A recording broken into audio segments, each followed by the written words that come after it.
거기 목차 보시면 맨 앞에 목차. 자, 수학2 같은 경우가 단원 구성이 어떤 식으로 되어 있냐면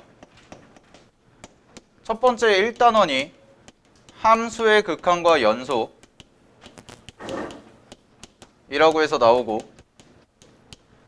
두 번째 단원이 다항함수의 미분법 이라고 해서 나오고, 그 다음에 세 번째 단원이 다항함수의 적분법 이라고 해서 총 3개의 단원으로 구성이 되어 있습니다. 대단원이. 그래서 수학2 같은 경우에는 이제 우리가 흔히 말하는 미분과 적분, 즉 미적분이라고 하는 것의 기본을 배우는 과목이다 라고 생각을 하시면 돼요. 알겠나요? 수학 1까지 이제 2학년 친구들 같은 경우에는 수학 1은 주로 함수를 많이 다뤘죠. 삼각함수라든가 지수로그 함수라든가 수열이라든가 이런 쪽을 이제 각각을 좀 분리해서 봤다면, 수학 2 같은 경우에는 처음 시작하는 부분부터 끝나는 부분까지가 그냥 하나의 플로우로 그대로 이어진다고 보시면 돼요. 자, 그럼 그 얘기는 무슨 얘기냐면, 여러분들이 예를 들어서 수 1을 공부할 때는 지수로그 함수를 잘 몰라도 삼각함수 공부하는 데는 전혀 지장이 없어. 마찬가지로 삼각함수를 몰라도 수열을 공부하는 데는 사실 전혀 지장이 없어요. 뭐 물론 좀 고난도 문제 같은 경우에야 두 개가 섞여가지고 나올 수가 있겠지만, 단원을 배우는 데 있어서, 개념 수업을 하는 데 있어서는 앞에 거를 모른다고 해서 뒤에 거를 모르는 게 아니란 말이야. 근데 반대예요. 수2 같은 경우에는 가장 먼저 배우는 게 함수의 극한 연속이고, 그 다음에 미분 배우고, 그 다음에 적분을 배우는데, 미분을 하기 위해서 극한과 연속이라는 개념이 있어야 되고, 적분을 하기 위해서 미분이라는 개념이 있어야 되기 때문에 얘네들은 처음부터 끝까지가 그냥 하나의 내용을 다룬다고 보시면 돼요. 아시겠나요? 처음부터 끝까지가 그냥 하나의 내용이야. 그렇기 때문에 여러분들이 중간중간에 뭔가 빈 부분이 생긴다 그러면은 뒤의 내용이 전혀 이해가 안 돼요. 알겠나요? 그래서 혹시나 중간에 이제 뭐 빠진다거나 뭐 여행을 간다거나 아니면은 이제 뭐 학교 일 때문에 빠진다거나 아니면은 뭐 아파서 빠질 수도 있잖아요. 그런 경우에는 제가 웬만하면 강의를 다, 특히 수2 같은 경우에는 강의를 다 녹화를 해 놓을 거니까, 녹화를 해서 유튜브에 올릴 거니까 꼭 전날 수업 들어오기 전에, 그러니까 빠진 날 수업은 꼭 전날 듣고 오세요. 아시겠죠? 그래야 이해가 됩니다. 오케이? 자, 요런 얘기를 좀 해드리고, 그래서 요렇게 나갈 건데, 수업을 어떻게 진행을 할 거냐면, 함수의 극한과 연속 안에 기본 개념이 있고 심화 유형이 있어요. 여기서 말하는 심화 유형이라는 건 뭐냐면, 수능 시험에서 자주 출제되고 내신에서 고난도로 출제되는 몇몇 유형들이 있어. 이따가 책 보면서 내가 좀 설명을 해줄 건데, 그런 애들을 하기 전에 먼저 뭐부터 잡을 거냐면, 극한이라는 것과 연속이라는 것과 그 다음에 미분법의 맨 처음에 나오는 미분계수와 도함수라는 것까지를 기본 개념을 먼저 잡을 거야. 알겠니? 극한과 연속이라는 거에서 세세하게 하나하나 꼼꼼하게 하는 게 아니라 일단은 이거가 이어지는 내용이기 때문에 요렇게 틀을 먼저 잡을 거라고. 요렇게 틀을 잡고 나서 2주차 강의, 다음 주 강의부터 요거를 하나씩 할 거예요. 무슨 얘기인지 알겠죠? 그러니까 1주차, 요번 주죠. 월요일, 수요일, 금요일은 어디까지 진도를 나갈 거냐면 여기까지 나갈 거예요. 기본 틀을 다 잡을 거예요. 미분이라는 것까지. 알겠니? 그래서 미분이라는 게 뭐고, 도함수라는 게 뭐고, 극한은 뭐고, 연속이라는 게 뭔지가 여러분들이 뼈대가 좀 잡혀있는 상황에서 이제 특히 이과 친구들 같은 경우, 미적분 듣는 친구들 같은 경우에는 미적분에서는 이거를 설명하지 않아요. 극한이 뭐다, 연속이 뭐다 설명하지 않고 그냥 도입부부터 그냥 계산이 들어간다고. 알겠어? 그러니까 미적분 같이 하는 친구들 같은 경우에는 이 부분 완벽하게 이해를 해야 니네가 미적분 수업이 이해가 될 겁니다. 알겠지? 그 다음에 수2만 하는 친구들도 이렇게가 하나의 뼈대기 때문에 요까지 딱 정리한 다음에 하나하나 심화되는 유형, 좀 중요한 것들, 수능에 많이 나오고 내신에서 고난도로 많이 출제되는 유형들을 우리가 좀 다룰 거다라고 생각을 하시면 되고, 그래서 1주차까지는 어디까지 나갈 거냐면 그 책에서 보시게 되면 책 보시면은 어디까지 나갈 거냐, 함수의 극한, 함수의 연속, 그 다음에 미분계수와 도함수까지 나갈 거예요. 알겠나요? 그 세 개를 이제 기본적인 틀을 요번 주차에 잡을 거니까 오늘부터 시작을 해가지고 그렇게 나갈 거라는 거 일단 알고 계시고, 자, 그 다음에 두 번째 얘기를 좀 하면, 이제 우리가 8월 13일쯤으로 종강을 잡고 있거든. 물론 뭐 유동적이에요. 8월 13일이 8월 13일 금요일 날 이제 요 수업을 종강하는 걸로 잡고 있습니다. 계획을 하고 있고요. 뭐 빨리 끝날 수도 있고요. 필요하면 더 보충도 할 거고, 진도가 약간 부족하면 할 건데, 8월 13일 날 끝나고 나서 이제 2학년 친구들, 현재 2학년 친구들 같은 경우에는 이제 정규반으로 편성이 되는데, 정규반 편성될 때 두 반으로 쪼갭니다. A반이랑 B반으로. 알겠나요? 고2 친구들. A반이랑 B반으로 쪼개고, A반, B반 나누는 기준은 여름방학 때 여러분들 테스트 본 거랑 정리하는 거랑 내가 이제 수업한 거 했을 때 이해도랑 해가지고 수준별로 나눌 겁니다. 그렇게 2학기 정규반 편성을 해서 수업이 진행이 될 거다라는 거. 알겠니?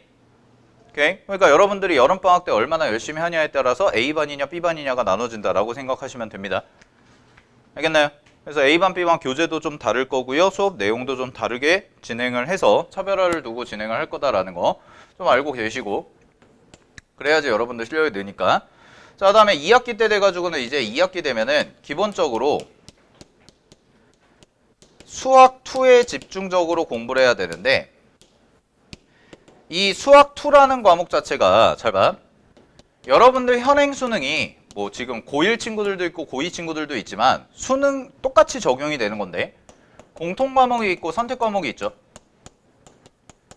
공통 과목이 있고 선택 과목이 있는데, 공통 과목이 1번부터 22번까지가 공통 과목이 출제가 되고, 선택 과목이 23번부터 30번까지가 이렇게 출제가 돼요. 따라서 문항수로 따지면은 얘가 22문항이고 얘가 8문항이야. 알겠니? 그럼 선택이라는 것은 여러분들이 알고 있는 것처럼 확통이라든가 미적이라든가 기하라든가 요 세 개죠. 요 세 개 중에서 하나를 선택해서 가시면 되고, 이과 가실 친구들은 미적분 아니면 기하 둘 중에 하나 선택해야 되고, 문과 가실 분들은 그냥 깔끔하게 확통 선택하면 됩니다. 알겠니?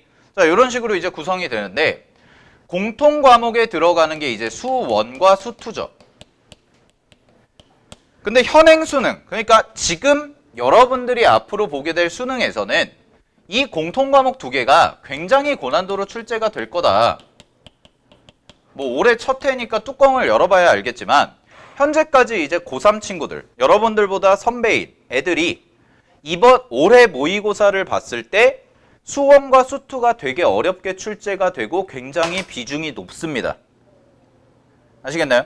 굉장히 비중이 높기 때문에 수학 1과 수학 2에 대한 공부가 여러분들이 확실치가 않으면 내년에 이제 고3이 됐을 때 좀 힘들 수가 있어요. 아시겠나요? 그리고 수2 같은 경우도 공부하다 보면 아시겠지만 굉장히 공부할 게 많습니다. 따지고 보면 하나 파고 들어가면 되게 공부할 게 많기 때문에, 이 미적분이라는 과목이. 그래서 여러분들 2학기 때는 깔끔하게 그냥 수학 2만 기본적으로 완벽하게 정리하겠다. 내가 수학 2에 대한 실력을 완벽하게 정리하겠다. 적어도 내가 모의고사에서 4점짜리 문제가 나왔을 때 준킬러나 킬러 고난도 문제를 제외하고 나머지 4점짜리 문제는 무리 없이 맞출 정도의 실력을 가지겠다라고 깔끔하게 생각하고 접근하는 게 좋아요. 괜히 어설프게 선행 건드리고 어설프게 뭐 하려고 하지 말고 그냥 깔끔하게 2학기 때는 수학 2까지만 정리한다라고 확실하게 정리를 어느 정도의 목표치를 잡아 놓으라고. 알겠니? 그러면은 3학년 올라갔을 때 여러분들이 수학 1과 수학 2가 좀 탄탄하게 잡혀있는 상황에서 선택 과목을 하게 되면 훨씬 더 공부하기가 편할 거라는 얘기예요. 됐나요? 꼭 기억을 해두시고. 오케이. 자, 그 다음에 선택 과목에 대해서 잠깐 얘기를 하면, 선택 과목은 지금 어떤 식으로 출제가 되냐, 8문제가 총 출제가 되고요, 2점짜리가 1문제 출제되고, 3점짜리가 4문제가 출제되고, 4점짜리가 3문제가 출제가 돼요. 전체가 이렇게 확통, 기하, 미적 할 것 없이 똑같이 이렇게 출제가 되는데 4점짜리가 3개밖에 안 나와. 그게 뭐냐면 28, 29, 30이거든. 이렇게 3개가 출제가 되는데 30번은 뭐 어느 과목을 막론하고 간에 그 기하가 됐건 확통이 됐건 미적이 됐건 간에 어렵죠. 30번은 그냥 어려워요. 과목에 상관없이. 알겠니? 근데 28번과 29번의 난이도가 대단히 어렵냐라고 하면 그렇지는 않다는 거예요. 28번과 29번이 여러분들이 공부만 충분히 하시면 충분히 맞출 수가 있는 거고 30번 같은 경우는 공부를 정말 많이 해야 맞출 수가 있는 거고 현재 선택 과목의 구조가 이렇게 돼 있어. 그러다 보니까 지금 수능이 어떤 체제냐면 공통에 대한 중요도와 비중은 굉장히 높고 반대로 선택 과목에 대한 비중은 굉장히 낮은 약간 이런 스타일의 수능이 진행이 되고 있다는 거예요. 아시겠나요? 그러다 보니까 선택 과목에 대한 학습 부담이 좀 적어지고 반대로 공통 과목에 대한 중요도가 높아졌기 때문에 여러분들이 지금 시기부터 공부를 차근차근 하는 게 굉장히 중요한 게 돼버린 거야. 알겠나? 특히 2학년들. 오케이? 2학년들 여러분들 내년에 수능 봤을 때 수학에서 고득점 받고 싶으면 지금 2학년 2학기 여름방학 때부터 차근차근 내가 공부해서 쌓아 나간다는 생각을 갖고 접근을 해야 공부 등급이 잘 나올 거예요. 아시겠나요? 등급이 잘 나올 겁니다. 됐죠? 그렇게 확인하시면 될 것 같고 자, 그 다음에 이제 여러분들이 궁금해하시는 건 결국 성적이 어떻게 나오냐인데 문과와 이과를 통합을 하잖아. 현재 수능이 문과와 이과를 같이 통합을 해서 성적을 낸단 말이야. 그럼 누가 죽어나냐? 문과 애들이 죽어나고 있어요 지금. 문과 애들이 지금 박살이 나고 있거든. 3학년이건 재수생이건 할 거 없이. 내가 이거를 통계적 수치를 얘기를 해주면 문과 친구들이 있고 이과 친구들이 있는데 문과에서 1등급 전체 통틀어서 1등급 4%죠.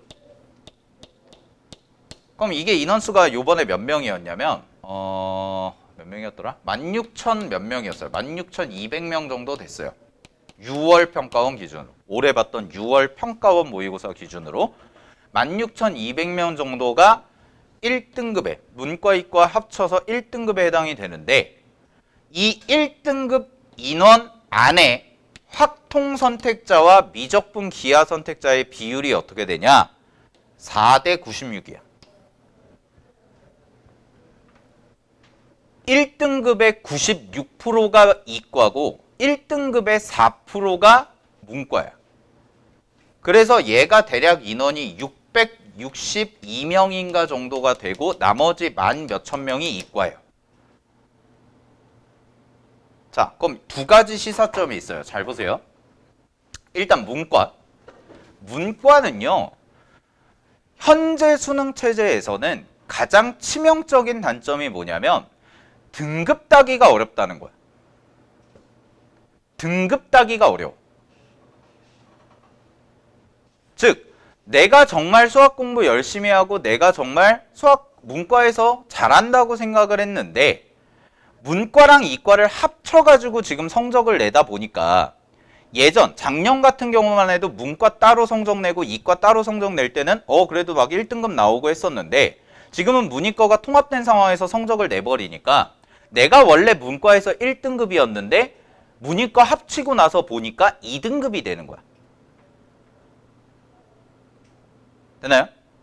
그럼 등급이 전체적으로 하락을 합니다. 왜? 1등급 받는 애가 전국에 662명밖에 안 돼. 문과가 30만인데. 문과가 30만인데 662명밖에 안 돼. 작년에 문과 시험 100점 맞은 애가 1200명인가 그랬어. 100점이. 어마어마하게 준 거죠. 그럼 문과 친구들은 수학에서는 등급이 손해가 나. 등급이 손해가 나면 어디에서 치명적일까? 수시에서 치명적이에요. 등급을 반영하는 거는 여러분들 들어보셨을 텐데 수능 최저학력 기준이라는 거에서 등급을 반영해. 그럼 수능 최저학력 기준이 반영되는 게 어디냐? 교과랑 논술이야. 학종은 많이 반영 안 하거든? 학종은 이런 게 별로 없어. 근데 교과 전형, 말 그대로 내신으로 가는 전형과 논술 전형에는 수능 최저학력 기준이라는 게 거의 대부분 존재합니다. 근데 얘는 뭘로 평가하냐면 전체 등급으로 평가를 한단 말이야. 등급 합이라고 해서 뭐 예를 들어서 세개 영역 합 6등급 이내라 이렇게 나오면 국어, 영어, 수학, 탐구 4개 보죠. 그 4개 중에서 3개를 합쳤을 때 6등급 이하. 즉 2는 나와야 된다는 얘기지. 근데 옛날에 문과 친구들만 수능을 봤을 때는 등급에 대한 손해가 전혀 없었는데 지금 이과랑 합쳐서 보다 보니까 등급이 전체적으로 하나에서 2개 정도는 다운이 된다고. 재수생 기준. 작년에 문과에서 1등급이었던 애가 올해 3등급 받고 그런다고. 그럼 여기에서 어마어마하게 타격이 들어가죠. 문과 친구들. 알겠나요? 근데 바꿔서 정시라는 것을 생각해보면 정시는 등급이 중요하지 않습니다, 여러분. 정시로 갈 때는 등급으로 반영하지 않고 오로지 점수라는 것으로 반영을 해요. 정시에서는. 그 점수가 이제 2가지 종류가 있는데 하나가 뭐냐면 표점. 흔히 말하는 표준 점수라고 하는 거고 하나가 백분위 점수라고 해서 나오는 건데 이 점수와 관련해서는 문과끼리 어차피 등수를 매기다 보면 문과 애들끼리 확통 선택한 애들끼리 등수가 짜자라락 매겨질 거 아니야? 그럼 여기서 그냥 알아서 끊어져요. 등급에 상관없이. 알겠니? 자, 그래서 문과 친구들 같은 경우에는 이렇게 생각을 하시면 돼요. 첫 번째, 등급은 떨어진다. 등급은 떨어진다. 근데 정시에서 점수로 갈 때, 수능에서 점수로 갈 때는 크게 차이점이 없다. 그냥 문과끼리 경쟁하는 거기 때문에 이과에서 문과로 넘어올 가능성이 거의 없다. 알겠나? 오케이. 그래서 그냥 문과 친구들 같은 경우에는 니네가 받을 수 있는 점수 최대한 많이 받겠다라고 생각을 하고 열심히 공부하면 됩니다. 알겠나, 문과? 오케이? 자, 이과. 이과는 반대야. 이과는 등급이 오른다.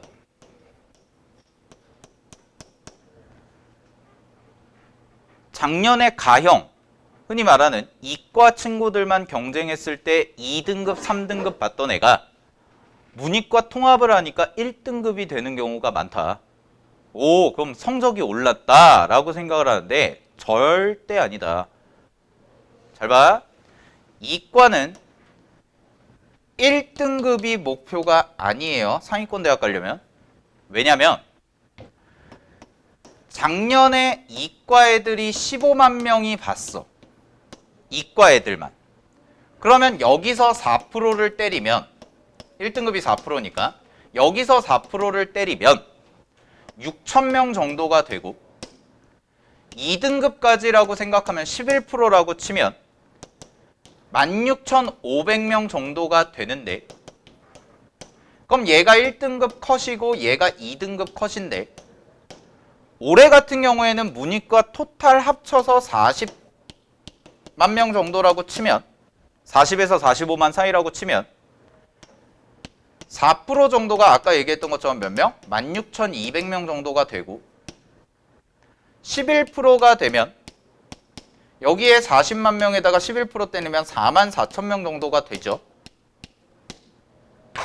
됐나요? 그럼 잘 보세요. 이과 친구들은 1등급 받았어. 아, 기분이 좋아. 나 이과에서 수학 1등급 받았어. 아니라고. 작년 2등급이랑 똑같은 거예요. 알겠니? 작년 2등급이랑 똑같은 거라고. 등급에 현혹되지 마세요. 여러분이 학년이 올라가면 올라갈수록 등급 자체도 중요하지만 등급보다 더 중요한 거는 내 위에 몇 명이 있나요? 알겠니? 대학을 가는 건 점수라고. 알겠어? 내가 1등급 받았다고 나 수학 잘하는구나. 이과 친구들. 그게 아니라니까. 작년 기준으로 2등급이라니까. 그럼 이과 친구들은 공부할 때의 마인드가 어떻게 돼야 되냐? 1등급이 목표가 아니야. 더 높게 가야 돼. 내가 정말 상위권 대학을 가겠다고 생각을 하면. 아시겠나요? 이과는 반대로 마인드를 잡아야 돼요. 문과는 성적 떨어지는 거에 연연해야 할 필요가 없습니다. 어차피 성적은 떨어지게 돼 있어요. 등급은. 근데 이과 친구들은 등급이 오른다고 자기가 수학 잘한다고 생각하면 안 된다고. 완전히 반대예요. 알겠죠? 절대 등급에 현혹되지 마시고 현재 입시가 이런 식으로 진행되고 있다는 아웃라인 정도는 여러분들이 잡아두라고. 내가 어떻게 공부를 해야 될까? 오케이? 아시겠나요? 우진아. 자, 뭐 요 정도 일단 정리를 하고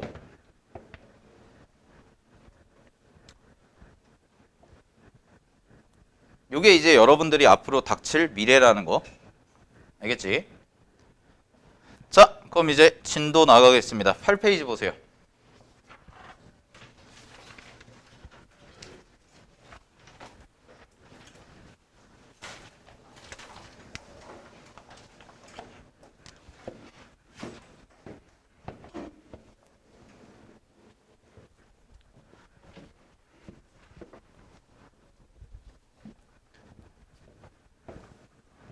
자, 8페이지 보시면 이제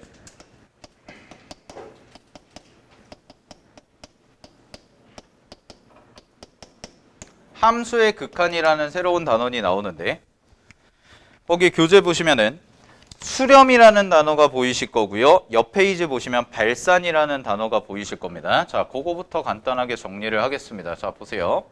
일단은 극한이라는 개념부터 생각을 해야 되는데 극한이라는 것은 기호로 이렇게 씁니다. 그리고 리미트라고 읽고요. 리미트, 예를 들어서 x가 2라는 숫자에 가까워질 때 fx라는 값이 뭐니? 이렇게 표현을 하는데 자, 요거 용어 정리부터 하시면 잘 봐. 리미트가 극한을 의미하고 여기에 써진 문자 x라는 문자가 변수입니다. 요 변수가 2라는 숫자의 화살표라고 쓰는데 요 말이 무슨 얘기냐면 2에 한없이 가까워진다 라는 뜻이에요. 되나요? 그 다음에 요 자리에 써지는 fx라는 게 바로 뭐냐면 함수입니다. 여러분들이 배우는 함수. 따라서 요 함수 자리에는 삼각함수가 올 수도 있고 지수함수가 올 수도 있고 로그함수가 올 수도 있고 다항함수가 올 수도 있고 뭐 기타 등등의 잡다구리한 함수들이 올 수가 있다는 거야. 그리고 누구도 올 수 있냐? 수열도 올 수 있는데 수열에 대해서는 수열의 극한이라고 따로 배우고 이거는 미적분에서만 배우기 때문에 이과 친구들만 아시면 돼요. 수열의 극한. 자, 그럼 우리는 주로 다룰 게 뭐냐? 함수의 극한이고 따라서 요 자리에 써지는 게 바로 함수가 들어올 거다라는 거야. 그럼 요거 기호부터 확실하게 정리를 하면 잘 봐. 리미트 x가 2로 갈 때의 fx라는 뜻은 x라는 숫자가 2에 한없이 가까워질 때의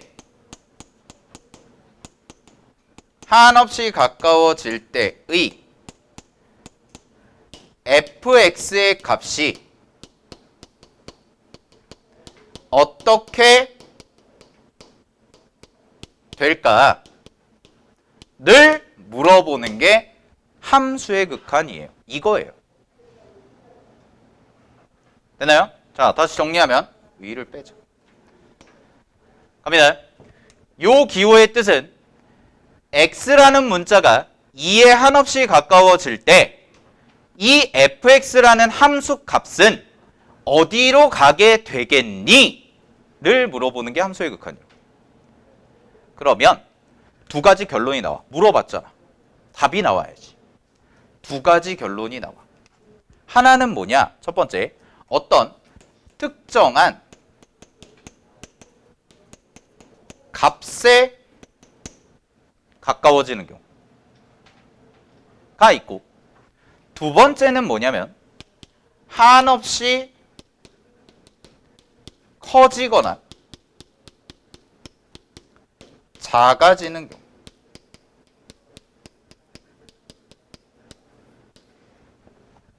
이렇게 두 가지의 결론이 나온다는 거예요. 자, 물어봤으니까 대답을 하는 거죠. 이거니 이거니. 그랬을 때 우리는 첫 번째 경우를 뭐라고 얘기하냐? 수렴한다고 얘기를 하고, 두 번째 경우를 뭐라고 얘기하냐? 발산이라고 얘기를 합니다. 그게 수렴과 발산의 정의예요. 되나요? 자, 정리할게요. x가 2라는 값에 한없이 가까워져. x가 2라는 값에 한없이 가까워질 때 fx의 값이 어떻게 되겠니를 물어보는 게 극한이라는 개념이야.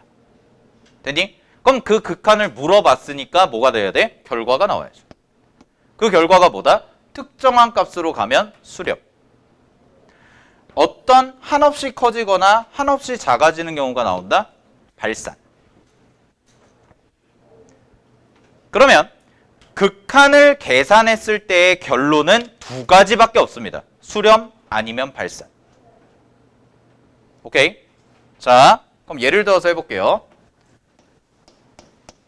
리미트 x가 2로 갈 때 x 플러스 1이라고 해보자. 얘부터 해보면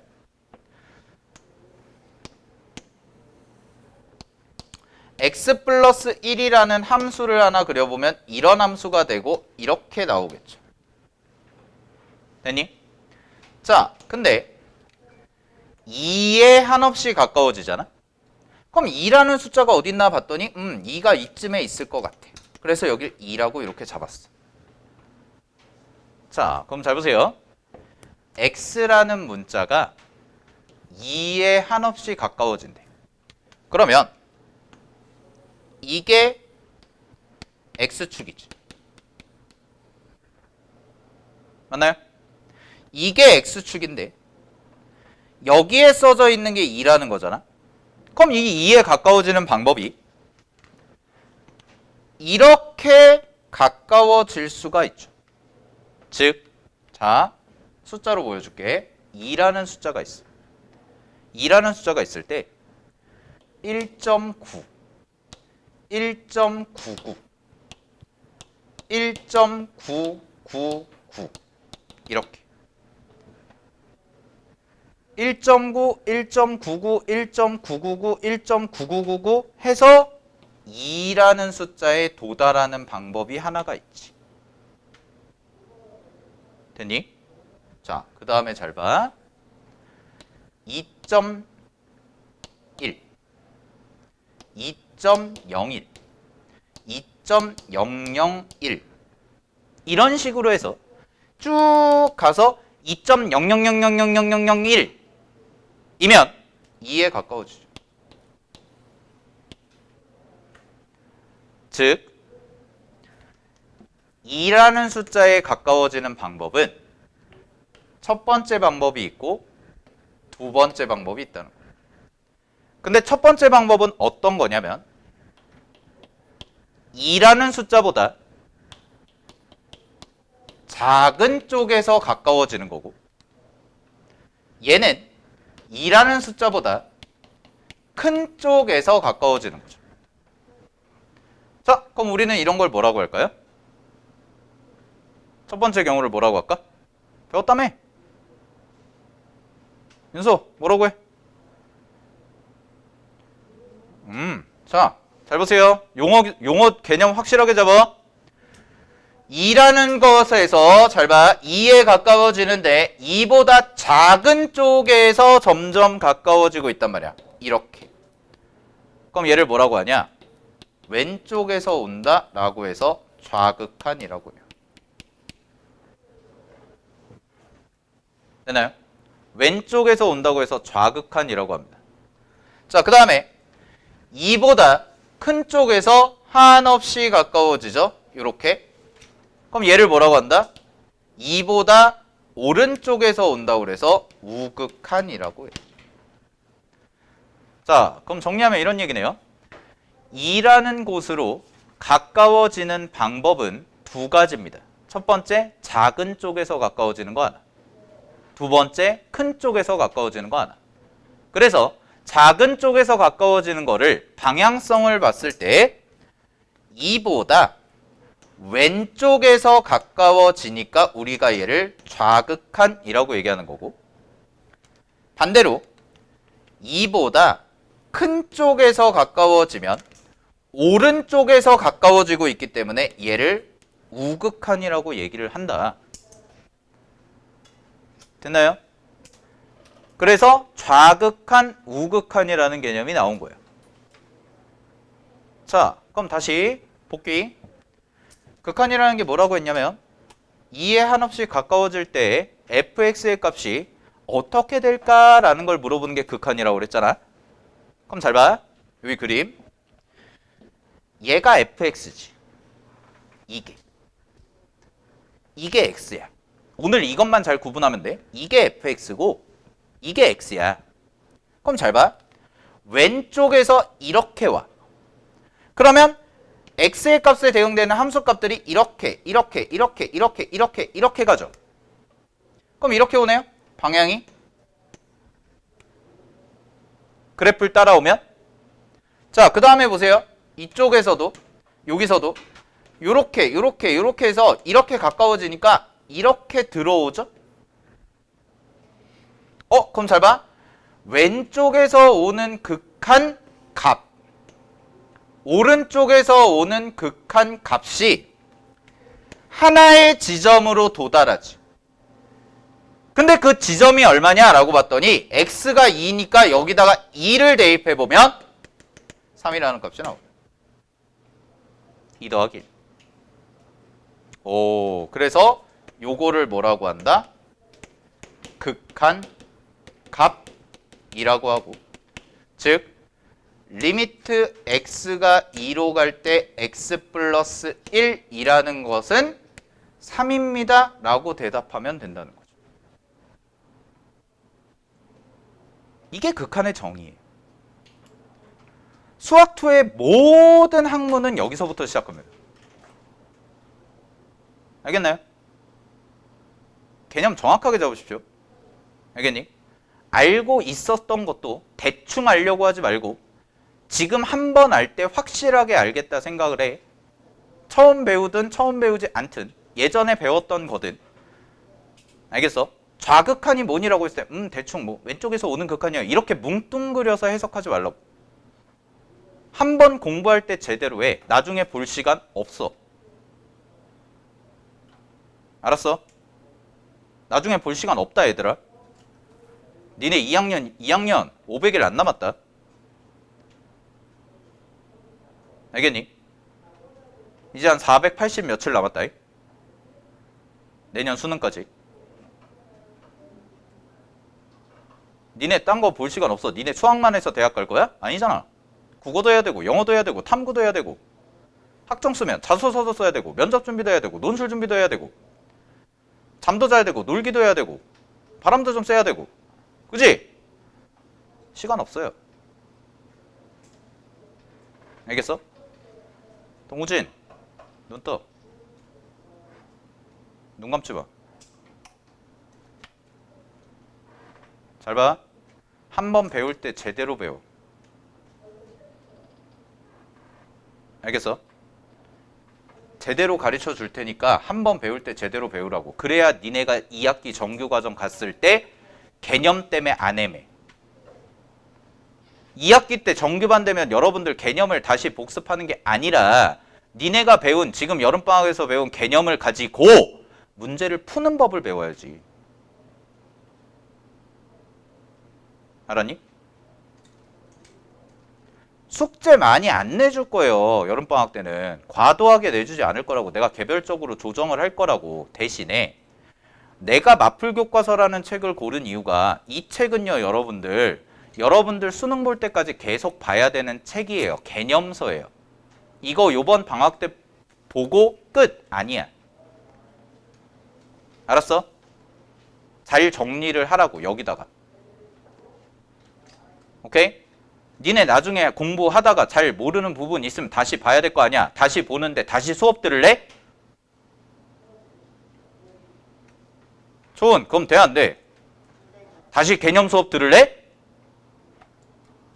시간 없다니까? 알겠어?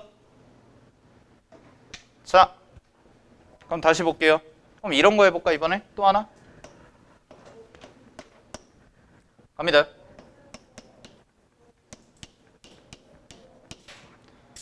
자, 이번에는 이렇게 해볼까요? 똑같이 리미트 x가 2로 갑니다. 그런데 여기가 x제곱 플러스 2x라고 해보죠.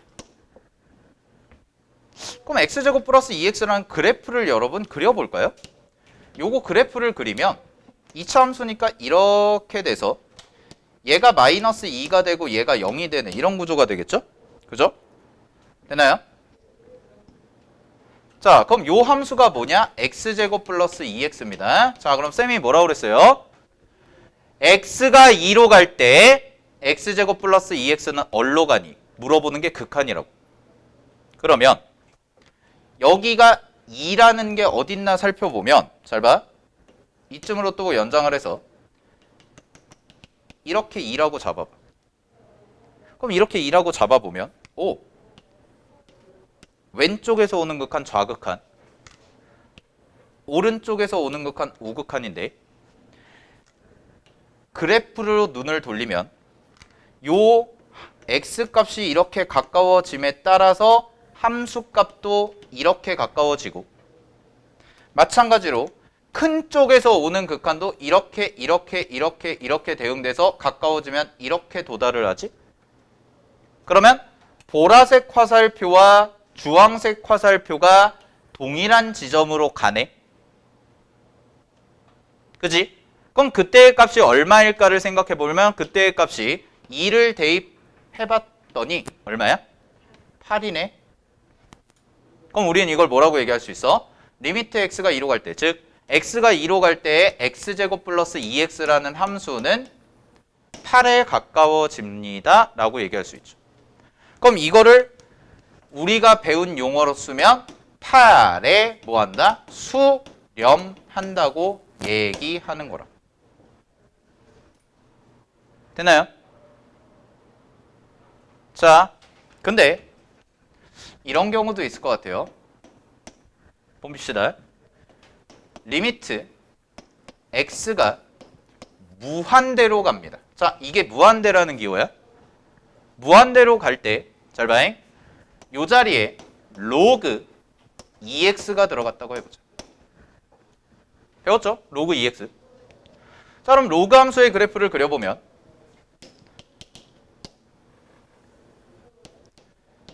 1,0을 지나고 이렇게 그려지는 함수가 로그 2x지. 되니? 자, 근데 문제에서 뭐라고 그랬냐면 x라는 애가 무한대로 간대요. 그럼 이거의 방향성은 어떻게 되냐면 요 x축에서 잘 봐. x라는 애가 계속 이렇게 가는 거야. 됐니? 그럼 잘 봐.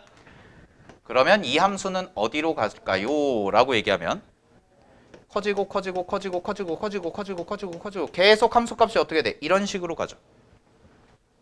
그럼 함수값의 변화가 이렇게 가는 애가 되네? 그럼 잘 봐. 함수값이 계속 어떻게 돼요? 커져요. 어디로 가나요? 모르겠어요. 그냥 커져요. 그럼 그 상황을 우리가 뭔가 표현을 해줘야 될 거 아니야? 그 상황을 표현해주는 기호가 이거라고. 알겠니? 그래서 얘를 뭐라고 읽냐? 얘를 무한대라고 읽고요. 얘는 상태를 나타내는 기호입니다. 얘는 값이 아닙니다. 따라서 값이 아니기 때문에 뭐가 안 되냐? 연산이 되지 않습니다. 덧셈, 뺄셈, 곱셈, 나눗셈 이런 게 안 된다. 그냥 한없이 커지고 있는 상태를 한글로 쓰기 귀찮으니까 이렇게 표현하죠. 그러면 값을 갖지 않네요. 값을 가질 때를 수렴이라고 했는데 값을 갖지 않네요. 뭐야? 발산.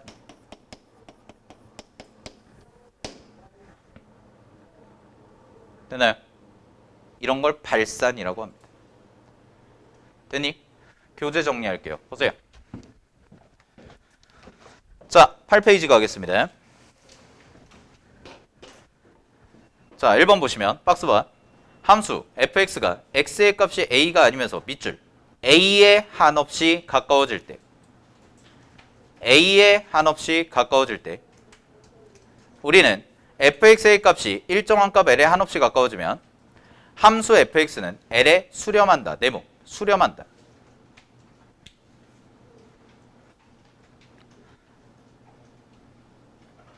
자, 이런 얘기죠. x가 a라는 값에 한없이 가까워질 때 fx라는 애가 l이라는 값에 한없이 가까워지면, 즉 l은 어떤 특정한 숫자죠. 어떤 특정한 숫자에 한없이 가까워지면 뭐한다? 수렴한다고 하고, 그 l을 우리는 뭐라고 얘기한다? 극한값이라고 얘기한다. 됐니? 옆 페이지 봐. 옆 페이지, 9페이지. 자, 그럼 발산은 뭐냐? 발산. 갑니다. 발산에는 두 가지 종류가 있다고 하네요. 첫 번째, 양의 무한대로 발산. 두 번째, 음의 무한대로 발산. 이렇게 돼 있는데 1번과 2번을 묶어. 1번과 2번을 묶어. 자, 1번과 2번을 묶고요. 괄호 1번, 괄호 2번을 묶고 극한값이 극한값, 즉 숫자가 존재한다, 존재하지 않는다? 존재하지 않는다입니다. 그래서 존재하지 않고 어떤 상태를 의미하는데 그 상태가 뭐다? 한없이 커지는 상태. 그걸 무한대라고 얘기한다고 그랬고, 상태가 나타나 있고 값이 존재하지 않기 때문에 우리는 이걸 뭐라고 한다? 발산이라고 합니다. 자, 그럼 깔끔하게 정리하면 이거네요. 극한을 계산을 했을 때 특정한 숫자에 가까워지면 뭐라고? 수렴. 그게 아니면 뭐야? 발산. 둘 중 하나밖에 없다. 알겠니? 이게 수렴과 발산의 기본적인 개념이고, 극한이라는 것은 결국 이걸 물어보는 거다. 이게 다야. 극한에서 물어보는 게. 이게 다라. 알겠나요? 오케이? 네. 자, 10분 쉬었다 가겠습니다.